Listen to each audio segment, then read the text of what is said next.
할렐루야. 한 주간도 평안하셨습니까? 예, 하나님의 평안이 늘 충만하시길 주의 이름으로 축원합니다. 7월은 회복의 달로 정했는데요.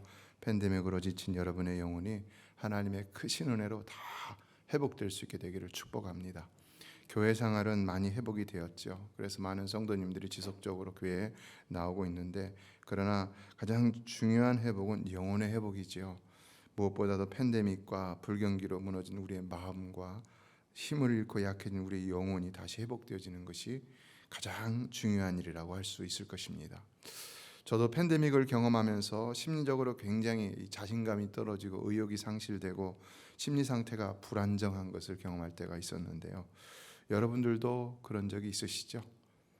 팬데믹으로 인해서 멀어진 사람들과의 관계, 또 비즈니스가 잘 안 되기도 하고 또 어려움을 여러 가지로 겪으면서 많은 것들을 포기한 분들이 계시는 것을 볼 수 있는데요. 심지어는 비즈니스를 포기하신 분들도 있습니다. 우리가 사실 믿음으로 버티고 있으니까 안 무너지고 있는 것이지, 팬데믹 같은 극한 상황, 이런 또 지금 같은 이 불경기, 심리적인 압박이 굉장히 많잖아요. 외부로부터 오는 이런 것들을 만나면 마음이 심란하지 않을 수가 없는 것이죠. 포시스라는 사람은 이런 말을 했습니다. 고장난 세상의 말썽이 아니라 그 안에 난파당한 영혼이 말썽이다. 맞습니까? 그렇죠. 그러므로 우리에게 지금 중요한 것은 무엇보다도 영혼의 치유와 회복, 영혼의 강건함이라는 것을 우리는 잊어서는 안 될 것입니다. 고대 그리스에 전해오는 이야기인데요. 한 육상 선수가 2등으로 들어왔습니다. 그는 죽을 고생 끝에 결승선을 밟아서 2등이 되었는데, 그러나 딱 2등이 되고 난 다음에 보니까 군중들은 1등에게만 환호를 했다는 겁니다. 1등을 위하는 축사가 진행 동안에도 그는 다른 선수들과 함께 들러리를 서야 했고, 또 집에 들어오는 순간까지도 승자 이름밖에는 들리지 않았다는 것인데요. 며칠 후에 시내 한복판에 드디어 우승자를 기리는 거대한 동상이 세워졌다는 것입니다. 그래서 이제는 2등을 한 그가 하루하루 그 동상을 보면서 나는 패자라는 것을 확인해야만 했다는 것인데요. 그러자 그 마음 가운데 시기와 질투가 장악하기 시작했다는 겁니다. 결국 그는 아무 일도 할 수 없는 지경에 이르게 되었다는 것인데요. 어떻습니까, 여러분? 그래서 그가 무슨 일을 했느냐? 밤마다 잠을 못 자고 몰래 밖으로 나가서 승자의 동상이 세워진 그 밑부분을 갖다가 기초부터 조금씩 끌로 파내기 시작했다는 것입니다. 파내기 시작했는데 어떤 일이 벌어졌느냐? 그러던 어느 날 밤 그가 석상을 파낼 때에 그 육중한 그 석상이 큰 소리로 갈라지면서 그의 앞으로 그만 쓰러져 버리고, 그래서 그는 거기서 즉사하고 말았다는 것입니다. 무엇이 그를 죽였을까요? 사람들이 죽였을까요? 그럴 수도 있다고 볼 수 있겠죠. 승자가 죽였을까요? 그거는 좀 아닌 것 같죠. 그러나 사실은 그는 동상이 무너진 순간에 죽은 게 아니라 이미 자신이 스스로를 죽여가고 있었던 것이죠. 하루하루 생각이 꼬리를 물 때마다 그를 죽인 것은 결국 질투의 무게였습니다. 그것이 그의 영혼에 치명적인 독이 되어서 그를 죽이고 말았다는 것입니다. 여러분, 저와 여러분은 어떤 힘든 일이 있어도 영혼을 지켜낼 수 있게 되기를 주의 이름으로 축원합니다. 잠언 4장 23절은 모든 지킬 만한 것 중에 더욱 내 마음을 지키라. 생명의 근원이 이에서 남이라 라고 했습니다. 우리가 다른 것은 못 지킨다 할지라도 마음만은 반드시 꼭 지켜야 한다는 것인데, 그래야 생명을 지킬 수 있다는 겁니다. 어렵게 얻은 명예를 잃는다고, 물질을 잃는다고, 관계가 끊어진다고 생명을 잃지는 않는 것이죠. 그러나 그러한 때 마음을 지키지 못하면 어떻게 되겠습니까? 결국 마음을 잃어버리면 다 잃을 수 있다는 것인데요. 나 자신을 잃고 내 삶을 잃고 피땀 흘려 읽어놓은 것들을 한순간에 다 잃어버릴 수도 있다는 것입니다. 잃어버린 다른 것들은요, 다시 시작하면 되는 것입니다. 그러나 내가 나를 잃어버리고 내 생명을 잃어버리면 어떻게 되겠습니까? 다시 시작할 수 없는 것이죠. 그렇다면 왜 이렇게 중요한 마음을 하나님께서 지켜주지 아니하시고 우리에게 지키라고 하시는 것일까요? 그것은 우리가 지킬 수 있기 때문인 것이죠. 우리가 지키면 된다는 것입니다. 그래서 지키라는 것입니다. 그럼 어떻게 지키라는 것일까? 오늘 예레미야는 그의 마음과 영혼을 지키기 위해서 고통 중에 하나님 앞에 부르짖어 기도하고 있는 것을 볼 수 있는데요. 여러분, 우리도 힘들고 어려울 때마다 우리의 마음과 영혼을 지키기 위해서 항상 주님 앞에 부르짖어 기도할 수 있어야 할 줄로 믿습니다. 이처럼 하나님은 하나님께서 다 하실 수 있으심에도 불구하고 우리에게 항상 기도할 것을 요구하시는 것을 성경 곳곳에서 발견할 수가 있는데, 극한 상황에서도 바로 건져주시면 되는데 너는 내게 부르짖으라, 내가 내게 응답하겠고, 기도를 요구하시는 것을 볼 수가 있습니다. 성경을 통해 주시는 하나님의 말씀들이 대부분 다 그렇습니다. 예, 오늘 우리는 에레미야의 이 부르짖음을 통해서 교훈을 얻기를 원하는데요, 그는 하나님 앞에 이렇게 부르짖고 있습니다. 우리 다시 한번 14절을 합독하겠습니다. 시작. 여호와여, 주는 나의 찬송이시오니 나를 고치소서. 그리하시면 내가 낫겠나이다. 나를 구원하소서. 그리하시면 내가 구원을 얻으리라. 자, 이 기도문에는 어떤 의미들이 있을까요? 먼저 그는 그의 모든 기도의 근거로 여호와여, 주는 나의 찬송이시오니라는 고백을 하고 있습니다. 여기서 주님이 나의 찬송이란 말, 어떤 의미가 될까요? 이것은요, 주님과 나라는 표현 자체를 통해서 이미 서로 간의 친밀함을 나타내고 있다는 것을 알 수가 있습니다. 친밀함을 나타내고 있다. 아주 가깝다는 겁니다. 그러니까 그는 놀랍게도 고통 중에도 확신에 찬 기도를 드리고 있었다는 것이죠. 어떻습니까, 여러분? 우리가 서로와의 관계가 친밀하면은 내가 누군가에게 뭐를 부탁할 때, 상대에게 부탁할 때 확신이 있습니까, 없습니까? 있죠. 네, 확신이 있죠. 그러나 이런 확신에 찬 기도는 곧 이 강한 확신은 영혼의 회복을 의미한다고 볼 수가 있죠. 이에 우리는 영혼의 회복을 위해서도 하나님과의 친밀한 관계를 회복할 필요가 있다는 것입니다. 기도 응답을 왜 확신을 갖기 위해서도 우리가 먼저 하나님과의 관계를 친밀하게 가질 필요가 있다는 겁니다. 우리의 마음과 영혼이 불안하다면요, 우리가 하나님과의 관계, 주님과의 관계가 친밀하지 못하기 때문이라는 것을 알 수 있어야 합니다. 여러분은 얼마나 주님과 관계가 친밀하다고 생각하십니까?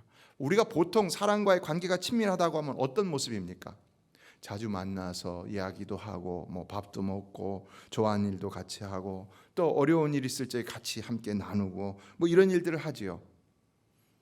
그 말은 삶을 함께 나눈다는 의미잖아요. 자, 그렇다면 우리는 얼마나 주님과 함께 삶을 나누고 있는가? 어떻습니까, 여러분? 주일날 교회 나와 예배 드릴 때나 어렵고 힘들 때만 주님과 삶을 나누려고 하고 있지는 않은가? 찬송가 394장은 이 세상의 친구들 나를 버려도 나를 사랑하는 이 예수뿐일세. 예수 내 친구, 날 버리지 않네. 온 천지는 변해도 날 버리지 않네. 여러분, 세상에 이런 친구가 얼마나 될까요? 여러분, 어떤 경우에도 진정으로 우리를 버리지 않는 우리의 참된 친구는 예수밖에는 없는 줄로 믿습니다. 이걸 믿는 것이 신앙인 것이죠. 그럼에도 많은 성도들은 오늘날 주님과 함께하기보다는 사람들과 함께하는 것을 더 좋아하는 것을 볼 수 있습니다. 그러나 우리가 기억해야 될 것은요, 사람들은 좋을 때 좋은 것이지 좋지 않을 때는 언제라도 우리를 버릴 수 있다는 겁니다. 그러나 주님과 가까운 친구가 되면 어떨까요? 사람은요, 아무리 친해도 잘해줘도 어느 땐가는 마음을 아프게 하며 배반할 때가 있는 것을 볼 수가 있는데요. 그래서 사람과의 관계에 따른 삶은 사람과의 그 관계의 형편에 따라서 언제든지 이렇게 흔들릴 수 있는 것입니다. 다 아는 얘기지요. 하지만 우리 주님은 어떻습니까? 우리 이 마태복음 11장 28절 한 절 말씀에서도 알 수 있는데요, 수고하고 무거운 짐진 자들아 다 내게 오라, 내가 너희를 쉬게 하리라. 무슨 말입니까? 이 말씀에 조건이 있습니까, 없습니까? 인간관계는 조건이 있지만 주님의 말씀에는 조건이 없습니다. 그렇지요? 보세요, 무조건 오라는 거예요. 무조건 오라는 거예요. 믿으십니까? 네. 그래도 조건이 있다고 따진다면요, 그냥 내게 오라는 거죠. 와야지 쉼을 준다는 거죠. 오기만 하면 된다는 것입니다. 오기만 하면 무조건 우리를 쉬게 하신다. 이게 기독교 신앙의 근본이라 할 수 있는데요. 이에 29절로 30절은 나의 멍에를 메고 내게 배우라, 그리하면 너희 마음이 쉼을 얻으리니 이는 내 멍에는 쉽고 내 짐은 가벼움이라. 더 구체적인 말씀을 하고 있죠. 그렇다면 이 말씀은 또 무슨 의미가 있을까요? 우리가 주님께로 가서 주님과 친구가 되면 이제는 주님과 동행함으로 내 멍에가 아닌 주님의 멍에를 메게 됨으로 쉼을 얻게 된다. 어떻게 그럴 수 있을까? 주님의 멍에를 메는데 내가 어떻게 쉼을 얻는다는 것일까? 그러나 그것은 주님의 멍에 안에 내 멍에도 있고 그 멍에는 주님이 함께 메어주시기 때문인 것이죠. 여러분, 아주 힘센 사람과 함께 멍에를 메고 가면 어떻습니까? 나하고 비교도 안 될 만큼 엄청난 힘을 가진 사람과 내가 멍에를 함께 짊어지고 갑니다. 어렵습니까? 쉽습니까? 그 사람은 뭐 모르겠죠. 근데 나는 쉬운 거지요. 우리 주님과 함께 멍에를 메면은요, 주님이 그 멍에를 다 짊어지고 가시기 때문에 나는 쉼을 얻을 수가 있다는 것입니다. 믿으십니까? 여러분의 짐을 혼자 지려고 하지 마시기 바랍니다. 주님과 함께 지시기를 주의 이름으로 축원합니다. 그래서 주님은 우리의 모든 죄짐을, 그 무거운 죄짐을 우리에게 짊어지게 하지 아니하시고 주님 홀로 다 짊어지시고 십자가에 못 박혀 죽으셨던 것이죠. 이것이 복음인 것이죠. 예, 그가 지셨던 십자가는 진정 그의 멍에였습니까? 아니죠. 우리의 멍에였지요. 주님은 주님의 멍에를 함께 지자고 하셨지만 그러나 실상 그 멍에는 다 우리의 멍에, 내 십자가였다는 것입니다. 왜냐하면 주님이 지셔야 할 멍에는 하나도 없기 때문입니다. 이에 구원이란 이처럼 주님이 나의 멍에를 자신의 멍에로 내 대신 짊어지고 가심으로 이루는 주님의 역사라는 사실인데요. 그렇다면 우리는 어떻게 되겠습니까? 그냥 가만히 서서 구경만 해야 된다는 것입니까? 아니죠. 양심이 있지 구경만 하면 되겠습니까? 안 되죠. 가서 같이 거두는 신용이라도 해야 되는 것이죠. 그러니까 주님은 그냥 동참하라는 겁니다. 같이 있어 달라는 겁니다. 그게 바로 주님과 삶을 나누는 일이라는 거예요. 함께하는 것. 함께하는 것. 여러분이 지금 이 자리에 있는 것이 신앙생활이잖아요. 그렇죠? 마찬가지로 여러분이 삶에서도 주님과 함께 동행하는 그것이 바로 신앙생활이라는 것입니다. 주님과 생사고락을 같이 하라는 것입니다.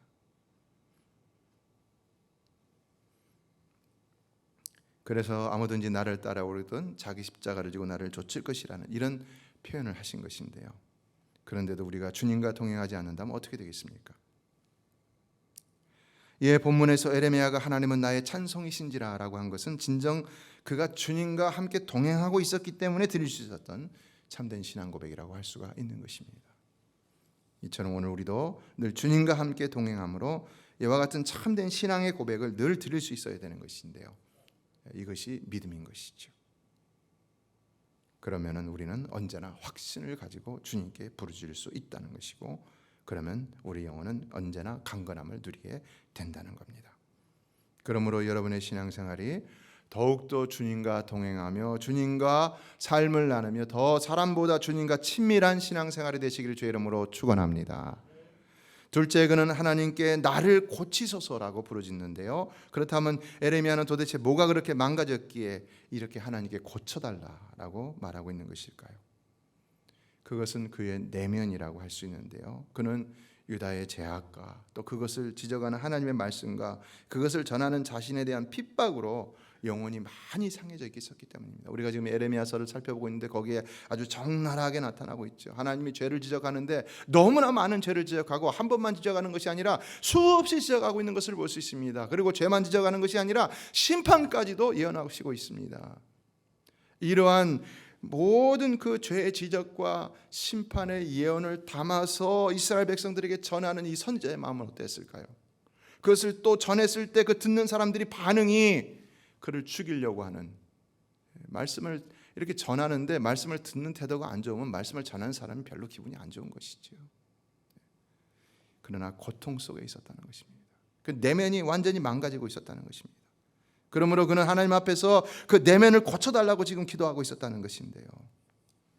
그렇다면 우리는 기도를 통해서 우리의 이 내면, 아픈 마음, 상처난 영혼 이런 것들을 회복할 수 있을까요? 그렇죠. 당연한 것이죠.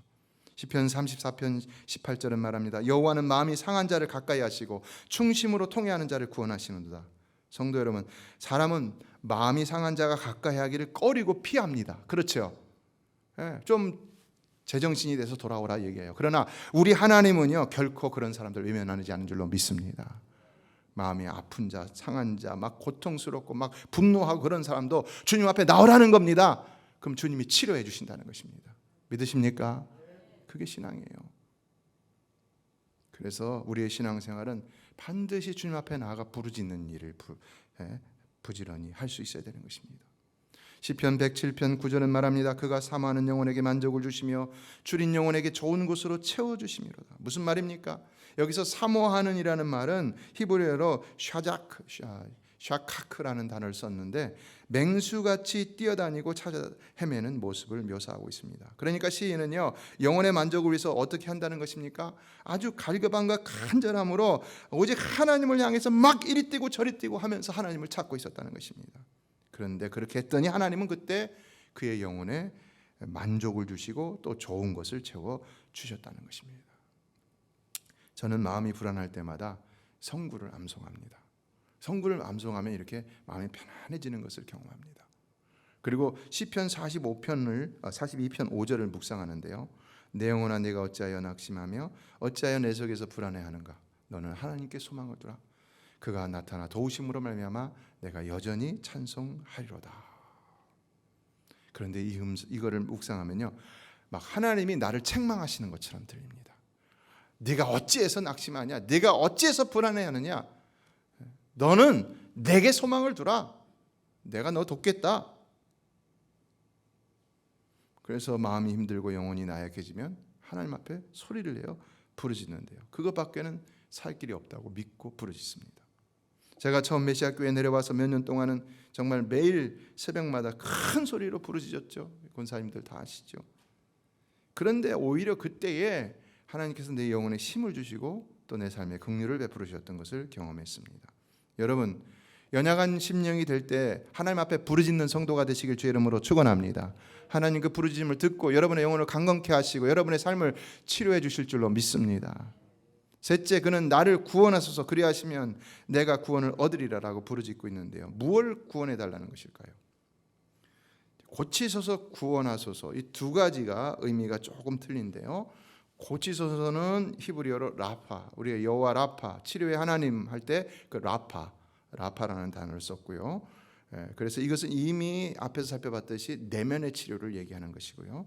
구원하소서라는 단어는 히브리어로 야샤우라는 단어를 썼는데 이것은 외적인 회복을 의미합니다. 그러니까 에레미야는 지금 고치소서, 구원하소서라는 두 가지 기도를 통해서 내면의 치료, 외면의 회복을 하나님 앞에 기도하면서 완전한 또 자신의 모든 내면과 외면의 삶의 회복을 강구하고 있다는 것을 알 수가 있는 것이죠. 그렇죠. 왜 그렇습니까? 하나님은 능히 그렇게 하실 수 있는 분이기 때문이라는 것입니다. 여러분, 하나님은 우리가 기도할 때 우리의 마음의 평안과 위로만 주시는 분이 아니라 우리의 삶도 능히 고쳐주실 수 있는 전능하신 하나님이신 줄로 믿습니다. 기독교는 마음 수련원이 아닙니다. 우린 전지전능하신 하나님을 믿는, 살아계신 하나님을 믿는, 실존하시는 하나님을 믿는 이런 기적적인 카리스마틱한 종교라고 할 수가 있습니다. 우린 종교라는 말도 쓰지 않죠. 우리의 신앙은 세상 것과는 비교할 수 없는 유일한 것이기 때문이죠. 하나님 외에 누가 우리를 내면의 고통과 외적인 고난에서 고치시고 구원해 주실 수 있는가? 하나님 밖에는 없다고 믿는 것이 우리 신앙입니다. 시편 18편 31절은 여호와 외에 누가 하나님이며 우리 하나님 외에 누가 반석이냐? 믿으십니까? 그렇죠. 그러므로 우리도 고통과 고난 가운데 있다면 오직 하나님 밖에는 나의 구원자가 없음을 믿고 그 하나님께 부르짖는 자가 되어야 된다는 것입니다. 예레미야 간구는 주님만이 나를 고치실 수 있고 주님만이 나를 구원하실 수 있으니 주님이 구원해달라, 오직 주님께만 소망을 두고 있는 모습인 것인데요. 그래서 우리도 문제가 있다면요, 자꾸 사람에게 먼저 가갖고 사람에게 막 다 얘기하고 그러면요 소문만 무성해집니다. 여러분, 그러지 마세요. 하나님 앞에 가지고 나와서 기도해야 할 줄로 믿습니다. 무당도 찾아가지 마세요. 사울이여 엔돌의 신접한 여인을 찾아갔던 것처럼 무당 찾아가면 안 되는 것이죠. 정말로 주님만이 내 영혼을 고치시고 내 삶을 구원하실 수 있다는 이런 절대적인 믿음으로 절박하게 주님께 갈 수 있어야 되는 것이죠. 이것이 참된 신앙생활인 것이죠. 그렇다면 여러분은 이런 신앙생활을 잘 하시고 있습니까? 잘 하시고 있습니까? 잘 못하시고 있습니까? 옛날에는 아기가 태어나면 죽기도 많이 죽었습니다. 그런데 오래전 한국에서 어느 분이 아기를 낳았는데 미숙아를 낳았어요. 그래서 아기가 천천히 이렇게 죽어가는 모습을 보이고 있었는데 이 사람이 그 아기를 끌어다가 무당에게 찾아가서, 옛날엔 많이 그랬잖아요. 그때 무당은 뭐라고 얘기했냐? 나는 살릴 수 없다. 혹시 모르니까 교회를 한번 가봐라. 그래서 이 사람이 다급한 나머지 교회가 한 몇십 리 떨어져 있는데 교회를 막 애를 얻고 찾아갔다고 합니다. 그랬더니 옛날엔 목회자가 많지 않았잖아요. 목사님이 많이 없었어요. 전도사님이 목회를 하고 계시더라는 것입니다. 그래서 자초지종을 얘기했더니 전도사님이 아이에게 손을 얹고선 기도를 간절히 해줬는데 집으로 돌아오는데 보니까 아이가 다시 살아나는 이런 생명력이 역력하게 보이더라는 겁니다. 그래서 진짜 살아났다는 겁니다. 여러분, 하나님 살아계심을 믿으십니까? 그래서 집으로 돌아가서 모든 부적을 다 떼버리고 우상단지를 깨뜨리고 교회를 나가게 되었다는 것인데요. 성도 여러분, 여러분 인생의 주관자는 오직 하나님이신 줄로 믿습니다. 하나님이에요. 하나님 밖에는 없다는 것이 우리의 신앙이 되어야 되는 것입니다. 나도 할 수 있다. 하나님이 뭐라고 하실까요? 우리가 지금 제가 성경 강의를 하는데 에레미야서를 보면요, 또 역대기를 보면요, 하나님이 비웃으신다고 그랬어요. 근데 한번 해봐라 그래요. 한번 해봐라.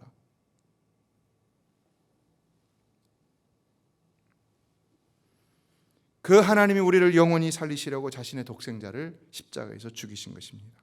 이에 요한복음 3장 17절은 하나님이 그 아들을 세상에 보내신 것은 세상을 심판하려 하심이 아니요 그로 말미암아 세상이 구원을 받게 하려 하심이라 라고 했습니다. 이에 사도행전 16장 31절은 주 예수를 믿으라 그리하면 너와 내 집이 구원을 얻으리라. 성도 여러분, 이제 우리는 우리의 구원을 위해 십자가를 지신 예수 그리스도를 믿기만 하면 어떤 어려운 가운데서도 하나님의 모든 구원을 보게 될 줄로 믿습니다. 영혼의 구원뿐만 아니라 삶의 구원도 우리가 예수의 이름 붙들고 기도하면은요, 하나님이 응답해 주신다고 성경은 예수님 자신도 그렇게 약속했습니다. 믿으십니까? 이에 히브리서 4장 15절은 우리에게 있는 대제사장은 우리의 연약함을 동정하지 못하실 리가 아니요 우리 모든 일에 우리와 똑같이 시험을 받으신 이로되 죄는 없으시니라. 하나님이 내 사정을 어떻게 하실까? 하나님은 전능하시고 나와 차원이 다른 분인데 내 사정을 어떻게 하실까? 그러나 하나님은 예수 그리스도를 통해서 우리의 연약함을 다 체휼하셨다는 것입니다. 그래서 우리를 동정치 못하시는 분이 아니라는 겁니다. 그가 친히 모든 고통과 극한 고난을 다 당하셨기 때문에 우리 연약함을 능히 동정하신다는 것입니다. 그래서 오늘도 우리가 하나님 앞에 나아갈 때는 하나님 우리의 사정을 몰라주시는 분이 아니다. 여러분, 재벌이 우리의 사정을 알아줄까요? 대통령이 우리 사정을 알아줄까요? 고난을 당하지 않은 사람은요, 고난이 뭔지 모릅니다. 가난해보지 않은 사람은요, 가난이 뭔지를 모릅니다. 아파보지 않은 사람은요, 아픔이 뭔지 모릅니다. 근데 우리 주님은 다 경험하셨다는 겁니다. 그걸 다 경험하시고 그래서 우리의 사정을 아시고 우리를 초청하신다는 것인데요. 그래서 수고하고 무거운 짐진 자들아 다 내게로 오라고 말씀하고 있다는 겁니다. 얼마나 놀라운 은혜고 얼마나 놀라운 복음입니까? 대통령이나 재벌이 불러줘도 영광이라고 생각하고 기쁨으로 가는데요, 전능하신 하나님이 우리를 날마다 불러주신다면 어떻습니까? 여러분, 누가 날마다 밥 사준다 그러면 날마다 가겠죠. 근데 주님은 우리에게 날마다 부르시는데 왜 주님 앞에는 안 갑니까? 그렇죠?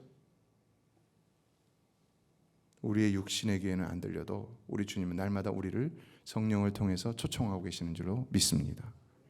그래서 우리는 날마다 이 주님께 나아가서 주님과 친밀한 교제를 나누며 우리 삶의 모든 문제를 그 앞에서 해결받을 수 있어야 되는 것입니다. 이게 신앙생활인 것입니다. 그러나 마지막으로 한 가지 더 생각해 봐야 할 것은 과연 오늘 에레미야의 기도가 자신의 구원만을 위한 기도였겠느냐라는 것입니다. 어떻게 생각하십니까? 아니지요. 에레미야서를 보면은 그는 민족을 대표해서 하나님 앞에 철저하게 회개하는데요. 그러므로 지금도 자기 자신뿐만 아니라 온 민족, 나라의 구원을 위해서 그는 회개하며 또 간구하며 고치소서 구하소서라고 기도하고 있었던 것이죠. 여러분, 오늘 우리도 하나님에 대한 확신과 믿음이 있다면 나만을 위해 사는 것이 아니라 우리 주변에 고통받는 영혼들을 위해서 그 좋으신 하나님, 그 좋으신 주님의 그 놀라운 은혜, 이것을 능히 전하며 그들을 위하여 기도하며 간구하며 살아야 할 줄로 믿습니다. 정말 좋은 곳이 있으면 자랑하는 것이죠. 자랑해도 좋은 곳은 자랑하는 것이죠. 근데 예수는, 하나님은, 하나님의 사랑은 얼마든지 자랑해야 되는 것이죠. 몇 달 전 어느 분이 대표 기도를 하면서 우리 교회가 복음 전파의 삶을 회복시켜달라 이렇게 간구하는 기도에 많은 성도들이 아멘 이렇게 화답하는 소리를 제가 잊지 않고 있습니다. 이제부터 우리는 메시아 잔치를 준비하는데요, 우리가 항상 기도하는 것은 이것이 단순한 연례 행사가 되지 않는 것입니다. 여러분, 이번에도 메시아 잔치가 연례 행사가 되지 않게 되기를 주의 이름으로 축원합니다. 그래서 우리 모두가 먼저는 다시금 복음의 능력을 회복하게 되기를 간절히 소망합니다. 그래서 오늘 전도 세미나를 마련했는데요, 그러나 성도는요, 복음을 전파하는 더 진취적이고 적극적인 신앙생활을 할 때에 더 영혼이 강건하게 되는 것을 체험할 수가 있는 것입니다. 왜냐하면 복음 전파의 현장은 영적 전쟁의 일선이기 때문입니다. 그러므로 우리가 복음을 들고 나가면요, 주님은 반드시 우리에게 영적인 공급을 더하여 주시는 것입니다. 싸움에서 우리가 전쟁에, 영적 전쟁에 나가서 싸울 때 이겨야 되잖아요. 이기게 하기 위해서 어떻게 됩니까? 계속해서 서플라이를 해줘야 되는 것이죠. 지금 우크라이나 전쟁에서 우크라이나가 이기게 하기 위해서 지금 미국이 뭐 하고 있습니까? 계속해서 지원해주고 있죠. 여러분, 우리도 영적 전쟁의 일선에 나가면 하나님께서 계속 우리 영혼에 필요한 것들로 가득가득 충만하게 공급해 주시는 줄로 믿습니다. 그게 바로 신앙생활의 원리인 것입니다. 우리 교회 카운티 파이어 마셜이 나와서 교회를 클로즈 시키고 예배 인원을 카운트할 때, 교회를 클로즈 시키려고 예배 인원을 카운트하려고 할 때 너무 마음이 좋지 않았죠, 여러분. 그래서 제가 예배를 인도하려고 섰다가 그 얘기 딱 듣고서는 가운 입은 채로 밖으로 나갔어요. 그리고 당신 여기가 어딘지 아느냐, 지금 당신 하나님 믿느냐, 지금 우리 하나님께 예배드리고 있다, 몇 마디 안 했어요. 그랬더니 그분이 그 파이어 마셜이 좀 나이가 들었는데 손을 이렇게 계속 모으면서 경청하더라고요. 그러더니 가버렸어요. 1, 2, 3부 다 카운트하려고 그랬는데 그냥 가버렸어요. 여러분, 우리가 우리의 자존심을 위해서는 강할 필요가 없지만 하나님의 자존심을 위해서는 능히 강한 자가 되어야 할 줄로 믿습니다. 목회도요, 나의 자존심을 위해서는 강하려고 해서는 안 돼요. 그럼 문제가 생겨요. 그러나 하나님을 위해서는요, 하나님의 자존심을 위해서는요, 반드시 강한 자가 되어야 되는 것입니다. 예, 주님은 요한복음 16장 33절에서 세상에서는 너희가 환난을 당하나 담대하라, 내가 세상을 이기었노라. 여러분, 담대하시기 바랍니다. 복음으로 담대하시기 바랍니다. 세상이 어떠하더라도 담대한 마음을 잃지 않게 되기를 주의 이름으로 축원합니다. 결론적으로 오늘 예레미야의 기도는 팬데믹을 맞아 연약해진 우리 심령에 큰 힘을 불어넣을 만한 큰 도전을 주었다 할 수 있는데, 그러므로 여러분은 심판이 임하는 힘든 상황에서도 하나님을 찬양하며 부르짖음으로 일어났던 이 예레미야와 같이 이 정말 이 사상 초유의 힘든 기간이잖아요.